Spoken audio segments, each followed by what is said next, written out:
baay'ee namni keenya saree ta'ee gatamuun an waggaa sadan kanaa mucaa takka wallahi riyaala 40 walitti qabee Museefaa Roomaadhaa hin argitaniitu ta'a. Waggaa turban baasiin baqattee maalii fi beenyaan nu gaafatamettee baqatti gaafanna kun riyaala 200 irra jira idaan amma juula waraqaan qabu haramni an bira dalagu gahee waan qabu bakka sana nageessee riyaala 200 sun irraa haqamee mucaan sun galee du'e torban tokko maatii argee kulfee waggaa 11 kan gatame jechuudha argitaniitu mucaa geeraati.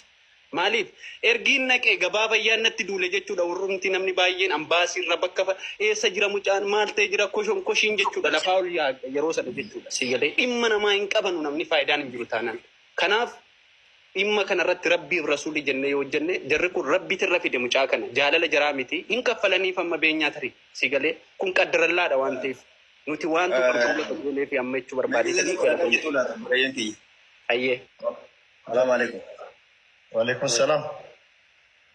Mucaan kun ganda ebaluuti warra akkanaati akka aanatitti bulcha ma'aana magaalaa Jimmaa xalayaa barreessitanii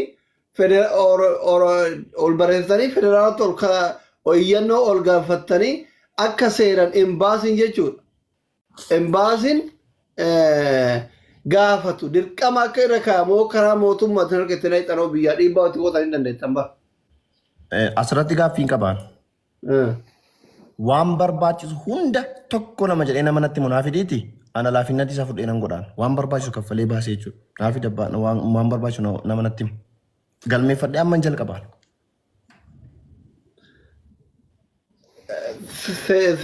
Seera kana akka warri embaasii gaafatan gochuumu. Amma fakkeenyaaf gaaffiin koo waraqaa eenyummaa kan gandaa hin baafame. Anuu deeqaa shanitti nan baasaaf. Xalayaa amma jette xalayaa akkamii akka barbaachisu waajjira kamitti akka barreeffamu sana booda immoo Finfinneettis geeffamee hin torogomama baay'ee. Waan akkasiif barbaachisa meenatti maa waan barbaachisu hunda wal gargaarree goona hunda dhabeellee. Asirratti xiqqoo baasii nurraa hidhi kanan gootu taanaan. Yaada wayii asirratti qosii kennuu danda'an dheengaddaa mucaan eessuma kiyyaa tokko asitti amrii ta'e biyya galchine. Kan barbaachisu akkamiin beektaa? Takkaffaa gandarraa waraqaa isaa baaftee gara federaalaa akkuma asiliin jedhanii iyyatta. Federaalarraa waraqaan sii bayaa waraqaan sun miiseejiidhaan gara ambaasii ergama. Ambaasiin maqaa isaatii fi ganda isaatiif abbaa isaan ilaala.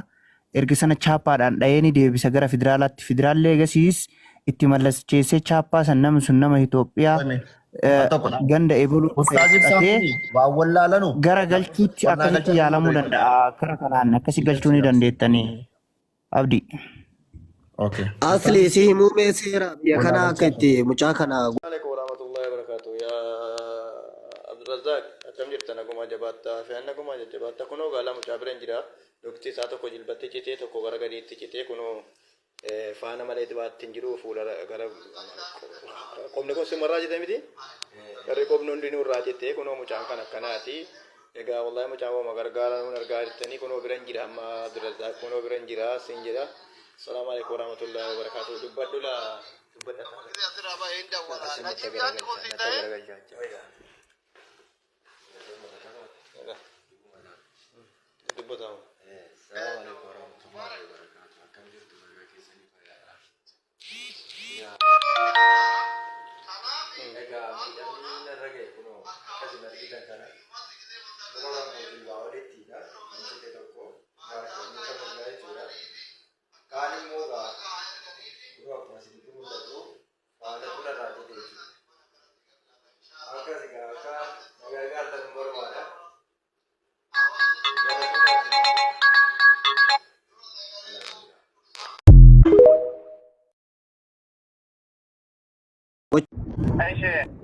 maashinii laagara waliyalaatii kanatti feestalii hojjettu san keessatti miidhaan dhaqqabee hospitaala almaanii hospitaala guddaa waliyalaatii san jira akka nu birmattan akka koominiitii makkaatitti akka ambaasitti akka nama kan bu'ee isitti uummata kana bakka bu'ee itti nu dabalanii gara keessan dabalee.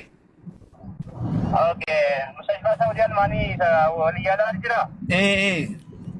Maqaan shariikaanoo shariikaan itti waan hojjetaa ture maqaan muwassaniin bakkeen inni dalagu shariikaa maashee wannoo oomisha feestalii oomisha.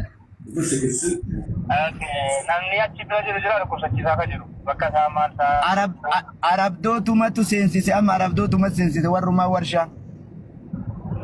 Okay, amma wanti Najib Dakeeti jira dhaa Ustaaz Tamal. Najib Dakeeti jira. adda baasee akka furmaanni kennamu kan manduuba barbaadu manduuba jechuun tabaqaa barbaadu tabaqaadhaan paaspoortii biyya galchuu qofa barbaadu akka biyya galchu paaspoortiin ambaasaaddarri keessa jiranu konsiloonni dippiloomaasonni fi koomunitii makkaa keessa jiru gareen ijaarametu jira.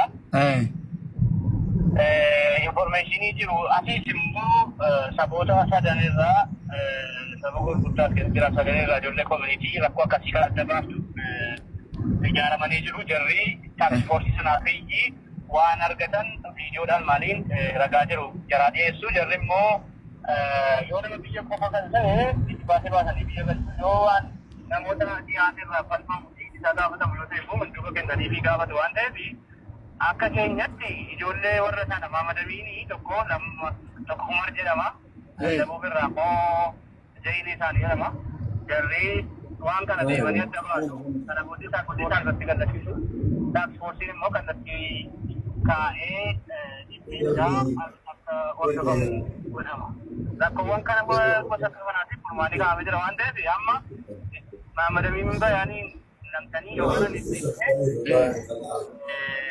akka jirri deemanii ilaalan goone Salaam alaikum. ambaasaaddarris Waalaikum assalam warahmatullahi wabarakatuh. Najib. Ustaaz Kamal Qoyaa Najiba dubbatu mi'achi jira waan ta'eef. Ayyee Abdul Shakur Galatoo deebitee si dawwala. Bilbila irraa fuudhii. Kamaan bilbila irraa fuudhii. Salaam alaikum. Waalaikum assalam warahmatullah. Akkam Ustaz Kamal.